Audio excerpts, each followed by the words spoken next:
¿Te resulta esto incómodo? ¿Y esto? Ah, pero esto no, ¿verdad? Curioso, porque si lo piensas bien, los tres son artificiales. El primero no está vivo.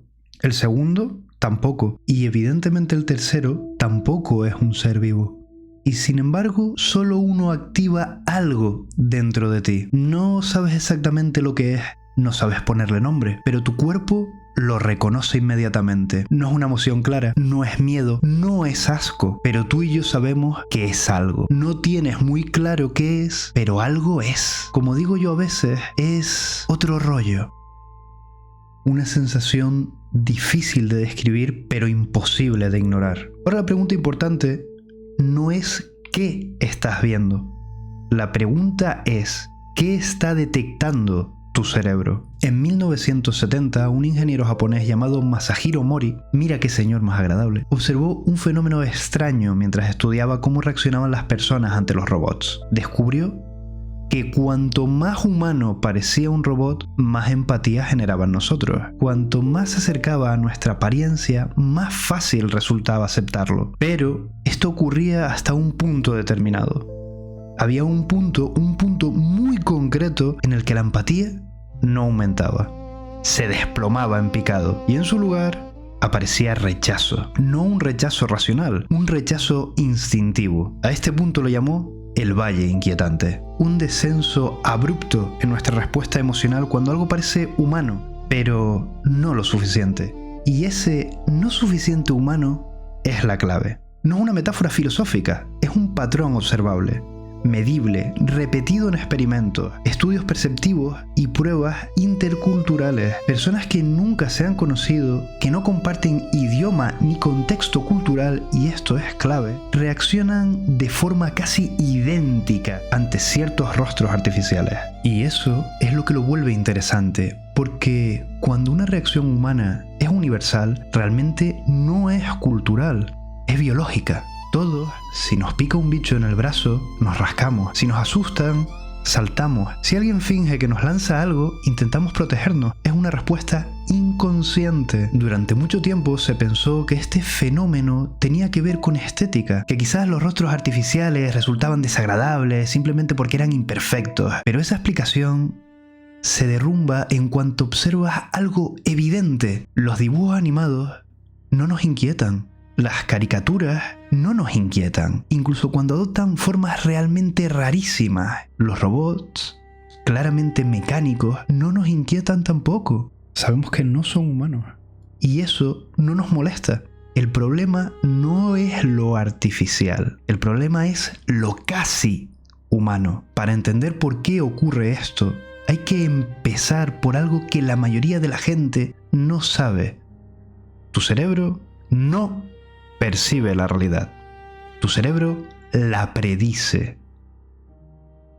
Antes de que tus ojos terminen de procesar lo que tienes delante, tu mente ya ha generado una hipótesis sobre lo que debería estar viendo. La percepción no funciona como una cámara que registra el mundo, funciona como un sistema que intenta adivinarlo, constantemente y sin detenerse. Tu cerebro compara lo que espera ver con lo que realmente recibe de los sentidos. Y la diferencia entre ambas cosas tiene un nombre en neurociencia: error de predicción. Ese error no es un fallo, es una señal. De hecho, es una de las señales más importantes que tu sistema nervioso puede recibir, porque durante la mayor parte de la historia evolutiva de nuestra especie, detectar discrepancias no era una curiosidad intelectual, era una cuestión de supervivencia. Si algo no coincidía con el modelo esperado del entorno, significaba que había algo nuevo, y en la naturaleza lo nuevo rara vez es irrelevante. Puede ser comida, puede ser un peligro, puede ser un depredador escondiéndose. El cerebro que detectaba anomalías antes tenía ventajas sobre el que las detectaba más tarde, y esa ventaja repetida generación tras generación fue esculpiendo la forma en la que percibimos el mundo a día de hoy. Por eso nuestro sistema perceptivo no está diseñado para ser preciso, está diseñado para ser rápido y sobre todo prudente. Prefiere cometer 100 falsos positivos antes que un falso negativo, cuando el riesgo es real y posiblemente mortal. Confundir una sombra con una amenaza cuesta energía. Confundir una amenaza con una sombra puede costarte la vida. Es preferible pensar que esa sombra era un león y protegerte a pensar que ese león era una sombra y que Mufasa te salte encima. La evolución favorece al organismo que se equivoca por exceso de alerta. Este principio general se vuelve especialmente intenso cuando el patrón que el cerebro está evaluando es otro ser humano, porque nada ha sido más importante para la supervivencia humana que otros humanos. Durante cientos de miles de años, nuestra especie vivió en grupos pequeños, rodeada de depredadores, enfermedades, escasez y sobre todo competencia. Pero el entorno más complejo, más impredecible y potencialmente peligroso no era el clima ni los animales, eran las otras personas, los otros homínidos. Un desconocido podía ser aliado quizás, o quizás un rival, un agresor o un portador de una enfermedad, como puede ser por ejemplo la rabia. Detectar señales sutiles que indicaran cuál de esas opciones era correcta podía marcar la diferencia entre acercarse o mantener la distancia. Y esa decisión tenía consecuencias reales. Por eso, el cerebro humano desarrolló sistemas extraordinariamente sofisticados dedicados exclusivamente a leer rostros y reconocer movimientos naturales. No es una habilidad secundaria, es una especialización neurológica. Existen regiones cerebrales que responden selectivamente a configuraciones faciales, incluso cuando esas configuraciones son extremadamente simples. 2 puntos y una línea pueden bastar para activar el reconocimiento de rostro. Eso significa que el cerebro no necesita detalles para detectar la humanidad, necesita estructura. Es un hecho demostrado que esta sensibilidad aparece desde el inicio de la vida. Los recién nacidos muestran preferencia por patrones faciales pocas horas de haber nacido. No han tenido tiempo de aprender qué es un rostro y aún así prefieren unos antes que otros. En la naturaleza, muchos mamíferos descartan a los miembros con menos probabilidades de sobrevivir, basándose en el reconocimiento de características no favorables. Una pata más corta, una malformación mayor, ser extremadamente pequeño. Los animales evitan gastar recursos en una cría que no va a sobrevivir. Eso indica que el reconocimiento facial y el reconocimiento de patrones no es solo aprendido, es algo evolutivo, es algo genético. Nacemos con el sistema ya listo, pero ese sistema no solo sirve para reconocer humanos, sirve para evaluar humanos. Porque reconocer a alguien no basta, hay que interpretar qué significa su presencia. Durante la evolución, detectar anomalías en otros individuos tenía valor de supervivencia. Una desviación en el movimiento, en la expresión o en la coordinación podía indicar enfermedad, daño neurológico, agresión o inestabilidad. El cerebro no necesita saber cuál es la causa, solo necesita detectar que algo no encaja. Y cuando algo no encaja, activa la alerta. Aquí es donde ocurre algo fascinante. Ese detector no solo responde a errores grandes, responde también a errores minúsculos, casi imperceptibles. Puede notar cuando una sonrisa dura demasiado, cuando una mirada tarda una fracción de segundo más en reaccionar, cuando el movimiento de la cabeza no coincide exactamente con el cuerpo. No sabes qué viste, pero sabes que algo está mal. Ahora, volvamos al punto inicial. Cuando ves algo que claramente no es humano, tu cerebro lo clasifica rápido. Un robot industrial, una figura de plástico, una animación estilizada. No hay conflicto. El estímulo encaja en una categoría estable y la percepción se resuelve. Pero cuando algo parece, solo parece humano y falla en un detalle, ocurre algo distinto. Una parte de tu mente dice humano y otra parte detecta el error. Y ese desacuerdo en tu forma de reconocerlo genera tensión. No sabes qué estás viendo, pero lo que sí sabes es que no deberías confiar del todo. Ese estado tiene nombre en neurociencia y se llama conflicto perceptivo. Ocurre cuando distintos sistemas del cerebro llegan a conclusiones incompatibles sobre el mismo estímulo. Una red neuronal clasifica algo como humano, otra detecta irregularidades. Ninguna logra imponerse con suficiente rapidez y cuando el cerebro no puede resolver una ambigüedad relevante, activa vigilancia. No porque haya identificado amenaza, sino porque no ha podido descartarla, y esto es fundamental. Ese matiz es crucial, es vital. La mayoría de nuestros mecanismos de alerta no funcionan cuando detectan peligro. El cerebro no espera confirmación para reaccionar, reacciona ante la posibilidad. Durante la mayor parte de la historia evolutiva humana, esperar confirmación es un lujo que pocos podían permitirse. Existe otro fenómeno que demuestra hasta qué punto nuestro sistema perceptivo está calibrado para detectar coherencia humana. En estudios clásicos de percepción visual, los investigadores colocaron pequeños puntos luminosos en las articulaciones de una persona y la grabaron caminando en la oscuridad. Cuando observadores veían la grabación, no veían puntos, veían inmediatamente una figura humana en movimiento. No había rostros, no había piel, no había contorno corporal, solo puntos. Y aún así, el cerebro reconstruía instantáneamente la presencia de un cuerpo humano. ¿Qué significa eso? Significa que dentro de tu sistema nervioso existe un modelo interno extremadamente preciso de cómo se mueve un ser humano. Un modelo tan refinado que puede reconocer humanidad incluso cuando toda la información visual ha sido reducida a simples coordenadas en movimiento. Ahora piensa en lo que implica. Si el cerebro puede detectar humanidad con tan poca información, también puede detectar cuando algo se desvía de ese modelo. Aunque la desviación sea mínima, aunque no sepas describirla, aunque ni siquiera seas consciente de haberla visto, el detector funciona igual. Este tipo de sensibilidad extrema tiene un sentido desde un punto de vista evolutivo. El movimiento biológico transmite información crítica: salud, edad, intención, estado emocional. Un organismo que podía interpretar esas señales con rapidez tenía ventaja sobre otro que necesitaba analizarlas conscientemente. La selección natural favorece la rapidez automática sobre la reflexión tardía. Por eso, muchos de nuestros juicios más inmediatos no son decisiones, son reflejos. No decides desconfiar de algo que se siente extraño. La desconfianza simplemente aparece. Y aquí es donde el fenómeno del valle inquietante se vuelve realmente interesante, porque no se activa cuando algo es claramente artificial, se activa cuando algo está lo suficientemente cerca del patrón humano como para activar el reconocimiento, pero lo suficientemente lejos como para generar discrepancias.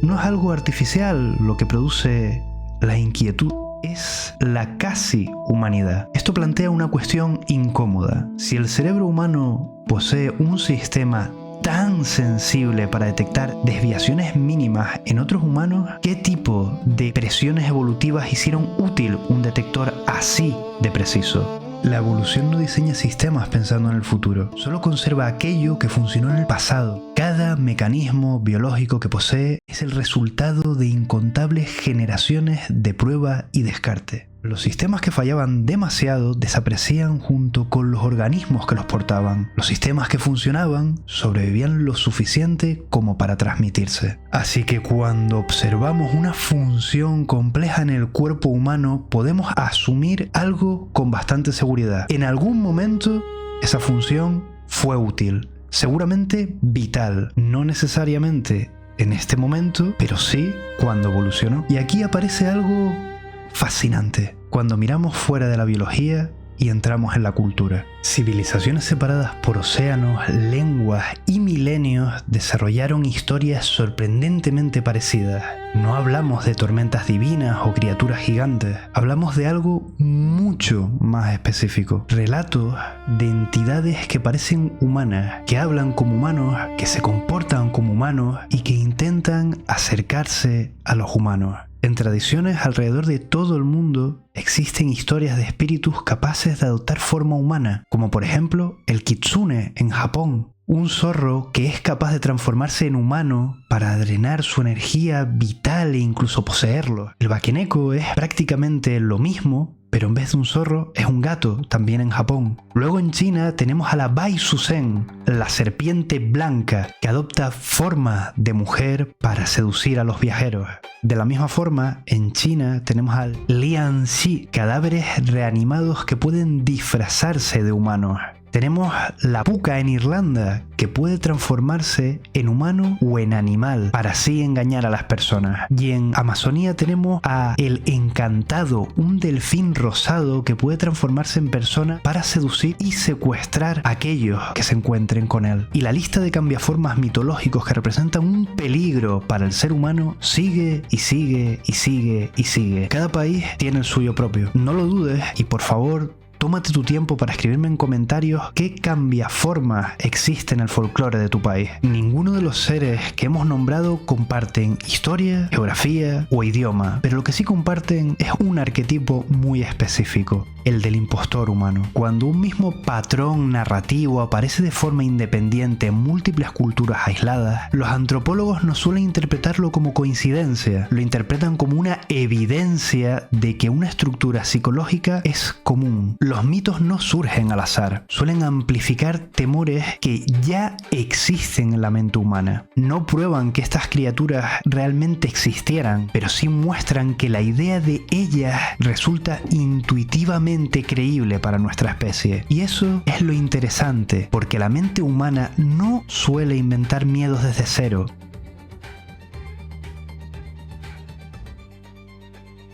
El monstruo cambia, el patrón no.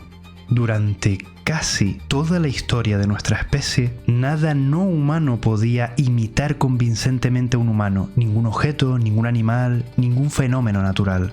Hasta ahora, por primera vez convivimos con entidades artificiales capaces de aproximarse al patrón humano con gran precisión. Rostros generados por inteligencia artificial, avatares digitales hiperrealistas, robots diseñados para replicar expresiones humanas, simulaciones capaces de engañar al ojo durante fracciones de segundo. Pero cuando la IA no es lo suficientemente buena y vemos esos vídeos, notamos que algo falla en ellos. El detector se activa, no porque sepamos lo que estamos viendo, sino porque algo no encaja con el modelo interno. Sabemos que ese detector existe, sabemos que es extremadamente sensible y sabemos que es antiguo. La explicación conservadora es suficiente. Probablemente ese sistema se afinó para evaluar a otros humanos, detectar enfermedad, detectar engaño, detectar intenciones hostiles. Nada misterioso, nada sobrenatural, solo selección natural funcionando durante cientos de miles de años. Y aún así, queda una pregunta. ¿La explicación científica es suficiente? No necesitamos hipótesis extraordinarias y aún así hay un detalle que no desaparece. El detector sigue ahí, activo, refinado, hipervigilante, preparado para notar algo que no encaja, incluso cuando no sabes qué es. Eso significa que dentro de tu mente existe un sistema cuya única función es comparar lo humano esperado con lo humano observado y activar una señal si detecta discrepancias. Por eso todavía en pleno siglo XXI, cuando miras en la noche a una esquina de tu cuarto, te parece ver un monstruo, un hombre alto y oscuro, pero cuando enfocas con la luz de tu teléfono móvil, te das cuenta de que es la silla llena de ropa. La capacidad de reconocer patrones es un sistema caprichoso en la actualidad. Piensa en ello. Cuando algo te resulte extraño, no decides que te resulte extraño. La sensación aparece primero y la explicación viene después. Tu mente consciente no detecta el error, solo recibe el resultado del análisis. Como si otra voluntad dentro de ti estuviera evaluando el mundo en segundo plano y enviando alertas cuando algo no coincide con sus modelos internos. Y de hecho, eso es exactamente lo que está ocurriendo, porque el cerebro humano no es una sola mente, es un conjunto de sistemas especializados que operan en paralelo, cada uno procesando distintos aspectos de la realidad. Algunos analizan sonido, otros analizan movimiento, otros analizan rostros y la mayoría trabajan sin acceso al lenguaje ni la conciencia. No pueden explicarte lo que detectan, solo pueden hacerte sentir. Lo inquietante del valle inquietante no es algo que parezca extraño. Lo inquietante es que tu cerebro detecta la extrañeza antes de que tú sepas que existe. Porque eso significa que hay criterios de evaluación dentro de tu mente que no conoces.